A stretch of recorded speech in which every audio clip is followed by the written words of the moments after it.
Hi, welcome to the Gamesplainer. I'm Jeff the Gamesplainer, and today I'm gamesplaining Praga Caput Regni. So if you have watched my gamesplain of Praga Caput Regni, you'll have an idea of how this game plays. I've set the game up as a two-player game. The only thing that's different is the starting point of that wheel, which changes the number of turns that everyone gets, so that no matter the player count, you're always going to have the same number of turns. So let's get straight into it. Purple will be the first player. Because he only starts with 2 money, he doesn't necessarily want to come onto these, so he'll generally be focused just in this green area or blue area.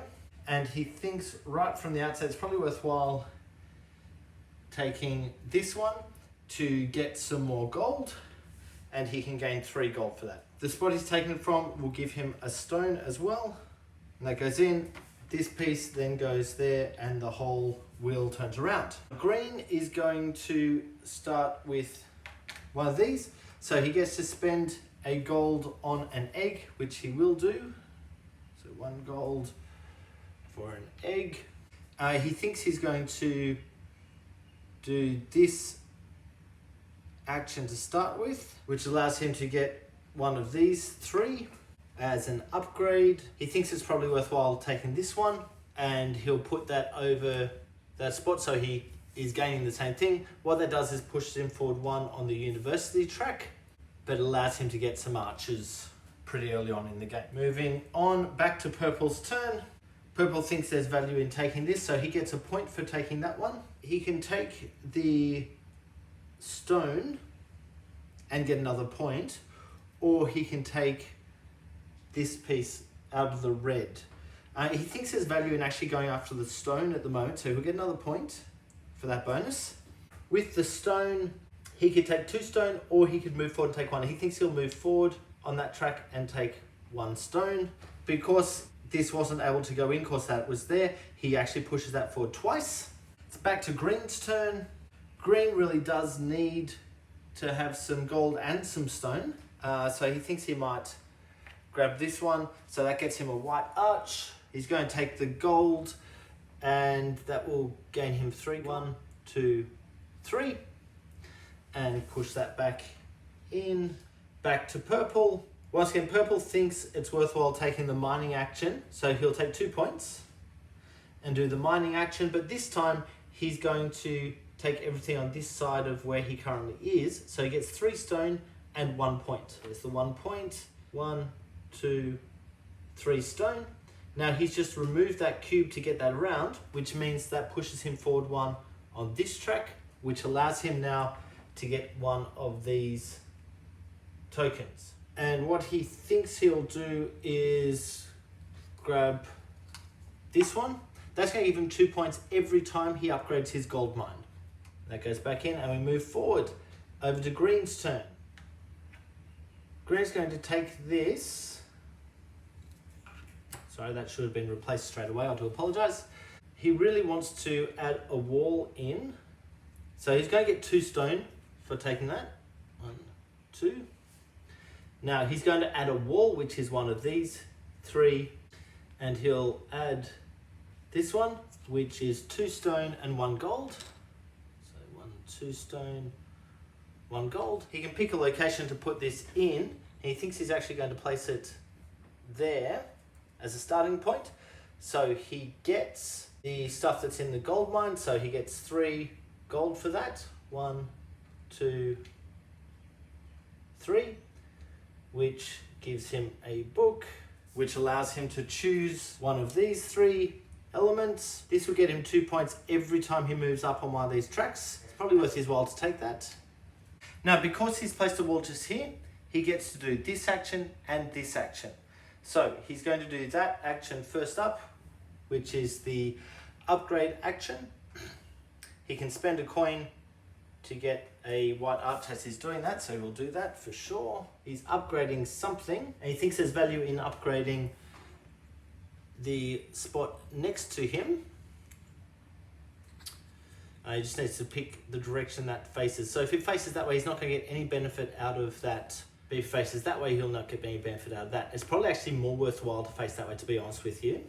He now does this action, which gets him a point. Oh, sorry.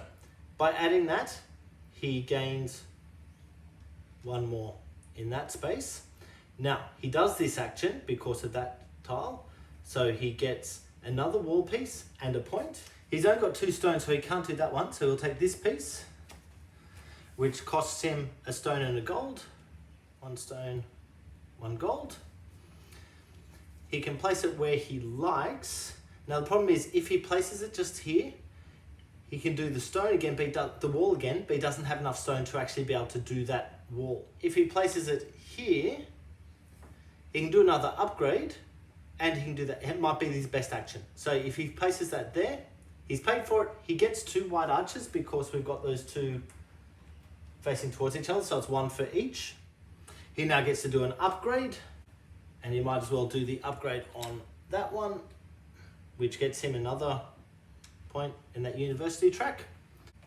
And then he does the wall action, which gets him a point, and the wall action is moved to there. He gets 2 stone or 2 gold, and he will take the 2 stone. 1, 2. Then he gets to trade in his egg to do one of those actions. He thinks he'll do the stone, which gets him another 2. 1, 2. So 1 more stone and he'll actually get that token as well. Okay, that's the end of green's turn. So green puts that back in, flicks that around. It's now purple's turn. Purple will take that. That gets him 1 point. That gets him 1 coin, which pushes him 1 further on that. Gets in that cube and pushes him up on this track, allowing him to get the number 2. So he chooses one of the 3. This one's whenever he gets an egg, he gains points, and I think it's actually worthwhile taking that one, to be honest with you, because he thinks he'll get more eggs than moving up on these other tracks. He will do the upgrade action. So these, once again, these should have been replaced. I do apologize about forgetting to do that. It's probably going to happen often. Just remember, once you finish your turn, you replace these before the next person's turn. So he's doing an upgrade, which is one of these, and he thinks he might do that upgrade. Now let's put that there, which gets him 1 up on the university track. I might remove these because I just keep knocking them down. I'll just pull them out of the way because that's already on the board. Okay, that guy's done his thing now, and we can move forward. It's over to green's turn. Green's going to take that. That allows him to push up that and gain 1 stone, which pushes him forward on that track, allowing him to get one of these 3 markers. And he thinks there's viability in taking that one, which is going to get him points whenever he takes the red markers. And the one he's taken out of, he can spend a rock to get an egg, which will allow him to continue pushing forward on the bridge, which will allow him to continue to move forward there and take everything that's necessary. Okay, that goes in there. Push forwards, purple's turn. Purple's going to take this one, which gets him a white arch. He'll now use this to build a wall. Spend 3 stone to build that wall. He's going to build that wall just there, which gains him an increase in his gold mine. So he pushes that one forward 1. He spent his 3 stone, done his increase. That blue marker allows him to push forward 1 on this track. And now he can spend a stone to gain another white arch and increase on his gold mine or increase the amount of gold he's got. And he thinks he's going to push forward on that gold mine. Because he's got to number 5, that allows him now to choose one of these. And he thinks he's going to choose that one and add that to the end. So whenever he does the gold mine stuff, he would get a rock and point as well. Because he moved forward on that gold mine, he gets 2 more points. This also now allows him to do the wall. So build another wall piece. And he thinks he'll build that piece, which costs 1 gold and 2 stone. He can put that anywhere he wishes. And he thinks he'll put it in just there, which gets him a white arch, allows him to spend a stone to take another white arch, to do this action and he thinks he'll actually take the stuff, so he gets 5 gold. There's a maximum of 9, so the other one's lost, that's okay. He gets a gold arch for releasing that, by the way. He also gets 1 stone and 1, 2, 3 points. 1, 2, 3 points for doing that, and he now gets to do also one of these village actions, which is going to cost some money. So he could have done the village action before that, which would allow him to get the full amount of gold in. If he did that action, it would have cost him 4. 1, 2, 3, 4. Do the other action after this one to get the gold in. This now gets added somewhere, and he thinks it's probably worthwhile placing it there. So it's cost the 4 gold, which I've already taken out. It's going to cost another 2 gold, but he gets 3 points. 1, 2, 3. And he also gets one of these blue markers. Take that 2 gold. 1, 2. Gets him down the blue marker. Let's just keep that somewhere there. Nice and easy. That allows him to place one of his markers on that and gains an arch. And what he's going to do is he'll spend 2 of those arches to move him up there, which gets him 3 more points. 1, 2, 3. While he's got them, he might spend 2 more to move up that track. Okay, let's keep moving. So that goes back in there. Move it forward. It's now Green's turn. Before Green has his turn, we flick out another few of these. Green's going to take that one, which gets him 2 points. He's going to use the wall action, which moves him to there. So he can spend 1 gold to get 4 points. He can spend 1 egg to either get a gold arch or move up on the book track, and he's going to move up on the book track.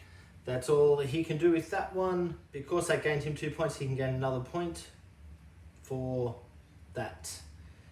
That goes in there. That flicks around, which means that this now moves down a line. It's Purple's turn. At the end of his turn, he'll just lift that briefly to be able to move that on. I think you've got an idea of how this game plays. I hope that I've done everything that's available to us. I'll just jump forward to the end of the game so you get an idea of how the scoring works out. Okay, I've just come to the end of the game, which is marked by that falling down the hole. That moves off. No more turns. So let's run through. At the moment, Purple is sitting on 96. Green is sitting on 57. So the first thing that gets scored is the unresolved plazas, which is this one. Everyone who gets a claim will get the bottom point. So this guy, Purple, gets 5 points. 1, 2, 3, 4, 5. That's all the plazas done. Points for the academy. What we're looking at is the number next to here multiplied by the number that the cube is sitting on. So it's 3 times 7, which is 21 points. Shoots Purple up there. Green is nowhere near as well, so it's 4 times 3, which is 12 points. Then we go to the walls. So there are 2 ways that the walls score. Firstly, where this marker is, so Purple gets 22, Green gets 13, Green gets 4, 1, 2, 3, 4, Purple gets 13. Then we do a multiplication. So it's these points along here, so both of them are getting a 3 multiplier. This guy's getting a 1 multiplier, this guy's getting a 4 multiplier, times how many of these they have. So let's go blue first. So Purple has 3 blues, so 3 times 3 is 9. Green also has 3 blues, 3 times 3 is 9. Purple has 2 reds, 2 times 4 is 8 points. Green has 6 reds. Unfortunately, he hasn't moved far on that track. So it's 6 times 1, which is 6 points. Then it's points for the walls. 1, 2, 3, 4, 5, 6. 1, 2, 3, 4, 5, 6. Both of them have full points. So it's 18 points each for 6 wall pieces. Then we look at the final scoring abilities. So Purple has this one, which is 3 points for each upgrade. He's got 1, 2, 3, 4, 5, 6. of them, so it's worth 24 points to him. Green gets points for his position on here. He got the 3 points earlier, so that's 8 points. And then get points for leftover eggs, so there's 3 leftover eggs there, which is 6 more points. Purple doesn't have any left over. And that is game. It's a pretty convincing win from purple on this particular game. Okay, I hope that helps you get Praga Caput Regni to the table. I hope that gives you an idea of how the game plays. If you have any comments or suggestions, please write them below. If you have any games that you would like to be Gamesplaned, please shoot me an email to thegamesplainer@gmail.com. Follow me on Instagram and Twitter @thegamesplainer to keep up to date with the games that I'm playing. Subscribe to my videos to keep up to date with the games that I'm gamesplaining. And until next time, enjoy gaming.